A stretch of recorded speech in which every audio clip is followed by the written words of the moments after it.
Greetings, everyone. This is Families of Virtue, and I'm Thomas McCuddy. And I'm Thomas Quackenbush. I'm Nick Wiegand, and today we get to talk about covetousness in the family. Going into the holiday season, one of the problems that we have are everybody just worrying about consumerism and really just worrying about the stuff that is about to happen. I know as a father, it's something that I would like to battle, and I wish as my kids were growing up, I would have had a little more grasp on these ideas, so I could have truly built, and focused on the virtuous family, especially in this arena. So as we go into it, I want to read the parable of the rich fool, which is Luke 12:13 through 21. Someone in the crowd said to him, "Teacher, tell my brother to divide the inheritance with me." But he said to him, "Man, who made me judge or arbiter over you?" And he said to them, "Take care and be on your guard against all covetousness, for one's life does not consist in the abundance of his possessions." And he told them a parable, saying, "The land of a rich man produced plentifully. And he thought to himself, 'What shall I do? For I have nowhere to store my crops.' And he said, 'I will do this. I will tear down my barns and build larger ones, and there I will store all my grain and my goods. And I will say to my soul, Soul, you have ample goods laid up for many years. Relax, eat, drink, and be merry.' But God said to him, 'Fool, this night your soul is required of you, and the things you have prepared, whose will they be? So is the one who lays up treasure for himself and is not rich toward God.'" And so as we go into Christmas time, as we roll into consumerism, our goal is to not have this in our families. And so if we read the parable of the rich fool and just this selfishness, how do we see that usually play out in our families this time of year?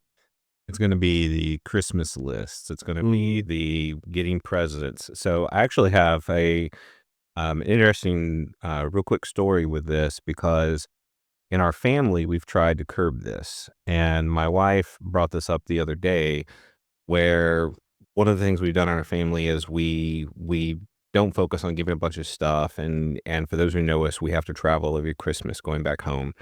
And so we'll give like books, and we'll do basic things when we do in our family. And so we try to focus on less the stuff, more the time.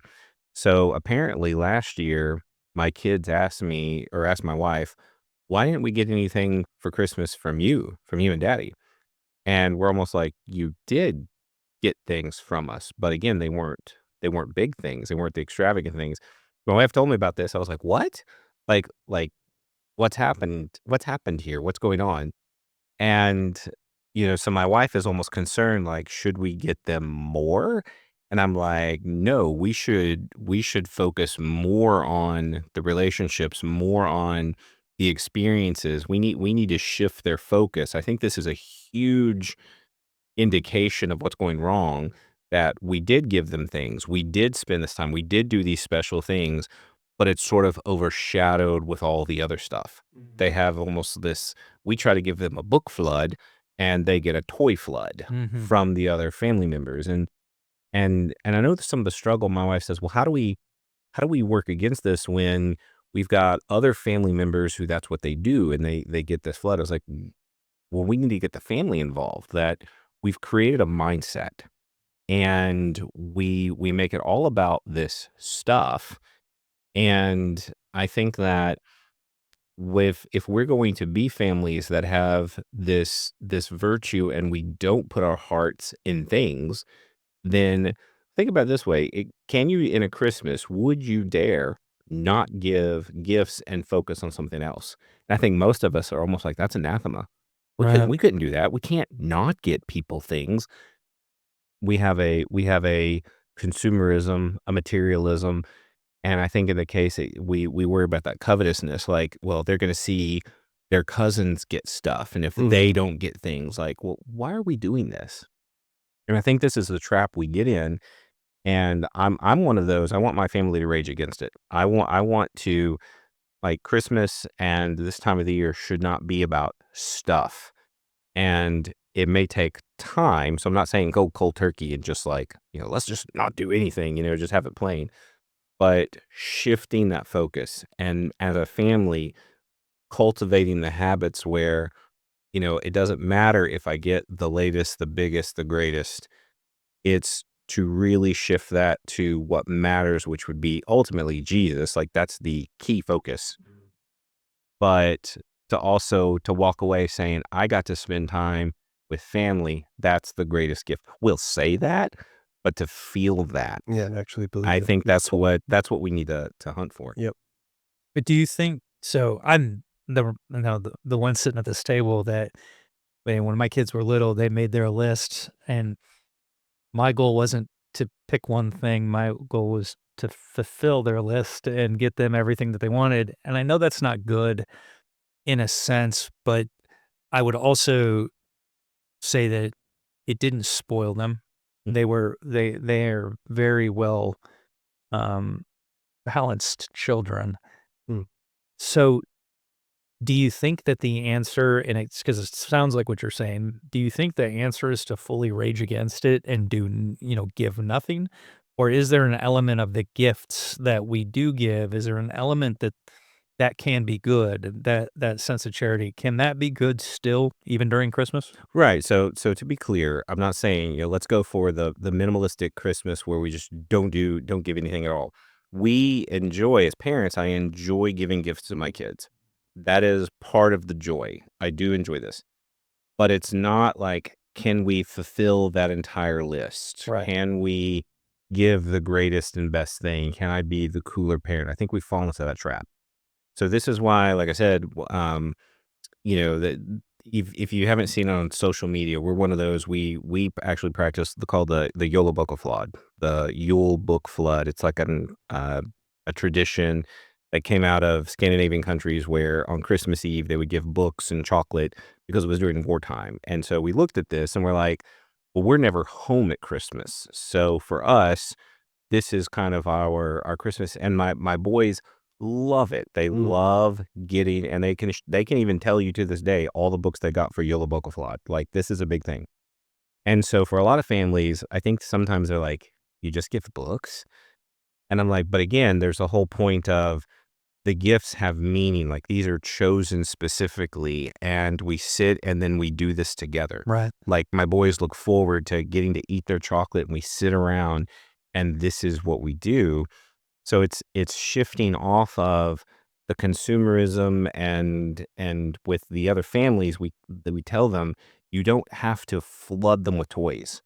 Like, let's be wise about this. Let's get them maybe the one thing that they really kind of wanted, or something that has that meaning, rather than, again, just inundate them to the point that they're surrounded by stuff and they're almost overstimulated. They don't Yeah. know what to play with I don't think first. it's more than almost overstimulated. But Right. well, it's also like it's a mentality from the parent's perspective, and I think one of the ways of alleviating some of the consumerism mentality is to give gifts that are enriching rather than just entertaining. Like, and I think, well, as Thomas, like their tradition is to give book. I mean, I have books on, and not, just to divulge some of my information and my skeletons. I have a list of books that I know I can only get on Christmas time because they're a little expensive, and I'm like, yeah. My wife is like, "What do you want for Christmas?" I'm like, "You know the list." We call those our YOLO Boca Flood Yeah, books. yeah. The ones that I'm only gonna get during that time of the year. But I feel like reading and having that it's an enriching, activity. My wife, with the towers of books around our house, doesn't agree with me all the way. She's like, "There is a library that you can bring the books back to." I'm like, "I want them here." But I think it's the idea, it's like, what can like I can find things that will enrich my children in just their growth.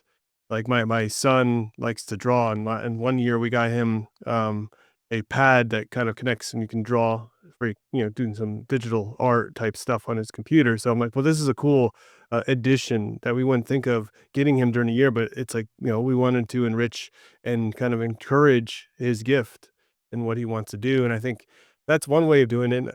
Another way is, like, thinking about the needs. I mean, if we're thinking about family, um, uh, the needs that they have, and then even if it's gifts, we also had a tradition where we had to our children actually had to donate or give up, some of the stuff that they have in order to get new things, just so they don't have that just influx and over. But So you know, I'm gonna push back on 2 things that you said. yeah, One of them you're gonna probably get mad at me for, but I'm gonna do it anyway because, well, that's who I am. yeah, Um, so the first thing was the idea of the books, and so one of one of the things that when we talk about virtue, what are the 3 things they have to be, right? It's Virtues are taught, caught, and sought. taught, caught, and sought, and so for us to get our children out of the idea of this consumerism, you brought up your list of books, and then you proceeded with a very wise woman who said, "You know, you can get them from the yeah, I library." know. And your response to that was, "No, I must have them here." I Uh, I can't I'm let that not be talked I can about. almost feel your like, the vibe, but after I said that. It's like, "Ooh, you gave me something to really kinda needle you on." But, I mean, I think and I mean, you if you go into my office, you'll see the same issue with books. I think we're showing, Yeah, that I don't think that's, I don't think that's what we wanna show our children if that's who we want them to be. We also have to get out of our own yeah, our own. Yeah, consumerism, and it may not be toys in the nature of Legos. It may be books or pens or motorcycles. Eh, If I were to just give 3 random yeah, examples at this table. Absolutely. So on that note, to connect it back in with the parable, because I think this is why we have to push back, because I think there's some element where like, well, books are good. Well, yeah, they are good. Let's go back to the parable. The man was storing up grain, and which is food. I mean, that's pretty Mhm. important. But the Well, that point goes with was, Thomas's needs. yeah, it Yeah. goes to needs, but we see he's like, well, what do I do with all this extra grain? Well, I'm going to build a bigger barn. I'm going to tear down the ones I have, and I'm going to build a bigger barn. I'm going to tear down the bookshelves I have, and I'm going to build bigger bookshelves. So when we think about these good things, again, we can easily get wrapped up in the good things and have too much. This is where temperance comes in, where we have to moderate our pleasures. And this is why, we're not going to say get rid of all the books or all the pens or all the motorcycles, to use 3 random examples again. But there is that element of, and I feel this, that even in my own home, my wife even asked, like, with ourselves, she's like, I don't think I need any other books. And I'm like, well, I don't either, really. So, we've reached this point like, well, yeah, I could ask for them. I could get the expensive things. And I think that's the trap we fall into. Like, Right. oh, I can't not take advantage of this time. And I'm like, no, I really feel like I can just sit back. And what I ended up doing, and I'm not going to divulge what I got, but I was at a store and I saw something I knew my wife would love and need it. And I'm like, this is the kind of thing where I said, this is not from a materialistic want. Like, this brings me so much pleasure to have grabbed this thing. My kids are like, what are you doing? I was like, this is for mommy. Like this, I know she's going to love mhm. this. And I think that's more of, it's not from that consumerism we just have to have, like, I am so excited about giving her this thing. I think that's And where we get into the gifts are not bad. Mhm. Right, But when we right. wanna give them truly out of a giving and loving heart, that's what we should be going after. Right, and my wife asked me, well, see, now her issue is she's like, "Well, what am I gonna get you? What's the price limit The now? Because I gotta reciprocal, yeah, I the gotta match you." reciprocity, yeah. And so I told her, I was like, "You don't have to, like, you don't." And she almost feels bad. I'm like, "But no, like, I I mean, I told her, like, if you see something that just draws you, that's one thing. But I think the consumer mentality is, "Oh, I have this budget. Here's my list of things." And we need to get in that kind of mindset. We don't have to go out and do those things. We don't have, look, I have to spend this amount of money. No, you don't. Right. Where are you in your life? Because I think sometimes with the kids, they might need things, like when it comes to things like Legos, like my boys love Legos. And we have enough Legos that now my boys are like, oh, can I get this set? The answer is no. Like, hey, we are overflow. No, like, there's some element of, let's use some wisdom, and the materialism doesn't do that. Materialism And consumerism, it's just like this guy. I'm going to build bigger barns. I'm just going to keep, hoarding this stuff. And God's response is, you fool. Like, Right. why are you so focused on stuff, which was prompted by these family members who go to Jesus and be like, hey, we need you to help sort our stuff out.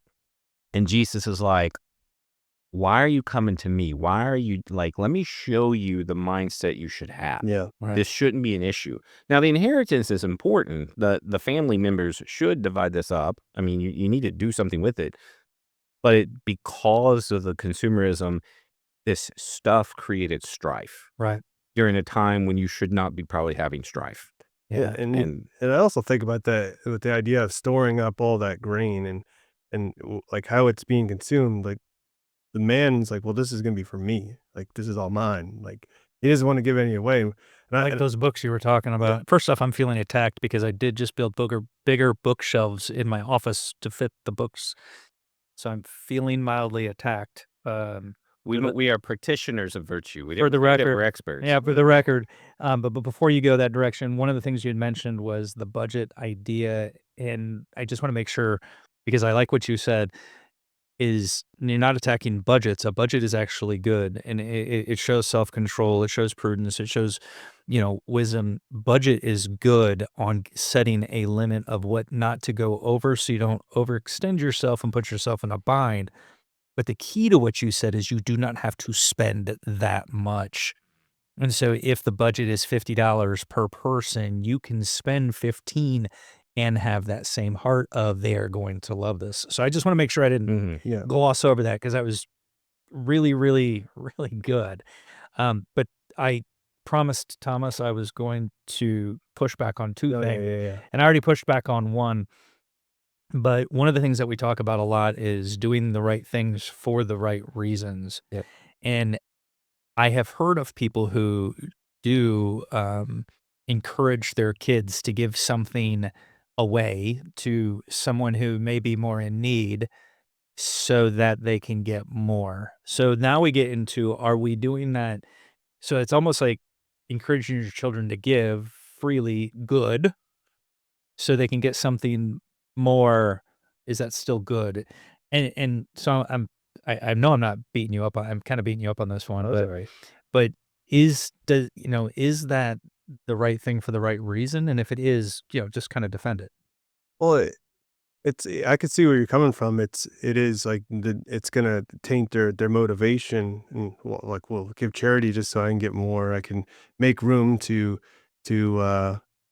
just so I can fill that space up, that void that I've just made.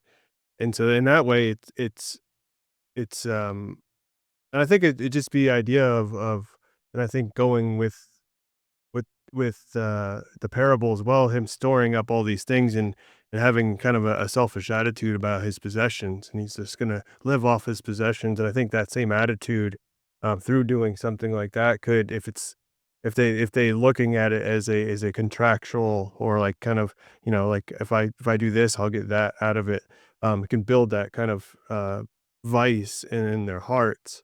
So yeah, I'll step back on that, and I think that, um, like Yeah, but I don't want you to step back. So yeah, I'm glad we got there, but I don't want you to step back all the way because it's something that we've also talked about is this Christ-like attitude, this yeah. Christ-like spirit, not just during the Christmas season, but throughout the Well, year. and So I think it's good, but what if you were to do that and then pursue it throughout the year and not be a tit for tat, but more of well, continual spirit? or have it be like the begin like, well, giving, because one of the things that I think, that happens is kids, they also have a sense of hoarding. Like, I think For like, sure. they want like, they're afraid to give up anything, and even if it's, stuff that's been broken, and it's like it's a mentality that comes, and I think maybe initially it could be something like that where you're like, well, you need to give some things up, just to give things up.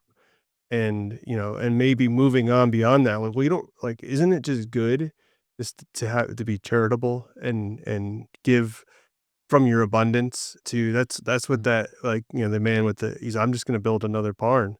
And you think about all the storage units that go up around, or basically Fayetteville, where we are at, they're just constantly going up. And I know sometimes you can use them if you're moving, but a lot of times you're just having another place to store your stuff. And like if you don't need it in your house, you probably don't need it at all. And but also like, like there's people that, when they there's whole shows that deal with storage wars where people like they just abandon It's these, just like, and they're like, keep yeah, the if store. you're gonna pass away one day and you can't bring it with you, it's just gonna sit there and somebody's gonna be bargaining for it somewhere. So I'm gonna help you with your kids. I'm gonna come over Thursday night, and you're gonna show them that generosity and let me pick through all your books and take what I want, correct? Yeah, Okay. yeah. Alright. So, As long as I so, get to ride on your motorcycles. so Deal's over. none of y'all want my pin, so I'm safe. But I think that meant that mindset, going back to asking the question, doing the right things the right way, for the right reason. I think if we treat our children and even ourselves, get rid of this, like, I'm gonna empty my hand so I can fill it, it almost creates that wrong mindset. But Right. throughout the year, to do that, to have your children who think that way, like, I don't play with these toys anymore, let's give them to somebody who will. And then that's why later on they get the things that they will play with because they get older and they grow out of some of the things. I think that teaches them the right mindset. I Right. think that teaches them that practice, building that habit. And So I it's do. definitely a good thing. It's Oh, it's just like absolutely. in the way you said it, and I think it's something that if we can figure out how to do that all the way through the year, and the way we do that is by exhibiting it. I mean, honestly. And I think the other issue with this consumerism and hoarding, because I saw this in my own children. So again, living away from family, a lot of family members will end up sending my kids money for their birthdays and for Christmas. So because again, we don't see a lot of our family members, Yeah. and we have other arrangements with other family members, but my kids end up with this stash. And I've watched my kids like, oh, now I got this money. I need to go spend it. And Right. so I think one of the things like that I want to encourage parents is when you're teaching this and you see your children take the initiative, like your child coming to you saying, hey, I don't play with this anymore. Can we donate? Instead of you asking them to go find, I think that's when you can begin to judge that you're making that progress. And I say that because what really surprised me the other day, another suggestion for family members around Christmas time, we have a box and I put on there a grid and there's different numbers like 5, 10. You put it in the increments of bills basically, and you add up all the numbers, it equals 1,000. So the whole idea is when you put money in the box, you mark out a number, and by the time all the numbers are marked out, we've saved $1,000. We can use that as a family. We can go and we can do something with that. So I created this, and so I have this box. So every now and then, just if I have extra money, everything from a $1 bill, the big one in the middle is 100. But the other day, my kids who are at the end of their birthday money, my one child, he's like, I want to take my last 20 and I want to put it towards the family box. And I'm like, so it's not the kind of thing where I'm like, oh, it's to recognize the character of my Sure. child has changed. That was a huge shift. And I want parents, like, if your child does that, whether they say, I want to donate some money, I want to donate my toys, I want you to celebrate that. I want parents to realize how good that is to see the change in the child, no matter how small it is. And I think it's worth referencing the younger brother was like, okay, I can do that. And he hesitated. And he sat there and he like pulls it out. He's like, I can get things with this. And I'm like, and I told him, so again, as a parent, we might push. I'm like, you can do with it what you want. Like you can make this decision. And he ultimately contributed, but I want again to encourage, I think that's doing it the right thing for the right reason. And it's not just celebrating it, but actually allowing it to happen. Because I know a lot of parents wouldn't even allow their children to do those things, Mm-hmm. and I think that's detrimental. And so that's one thing that you had said that, you would encourage parents for their children, and as we close out, I wanna encourage parents for themselves to reflect on, if we're trying to instill this in our children and our grandchildren and our families, then we need to ensure that we're instilling it in ourselves. So whether it is I'm hoarding motorcycles or books or pens, it has to be shown to them in myself that I'm not gonna hoard and just consume. And so as we go into the season, really we have to lead by that example. Yes. And so, gentlemen, again, Fantastic conversations as always. And you can find us at familiesofvirtue.com, and we will see you next time.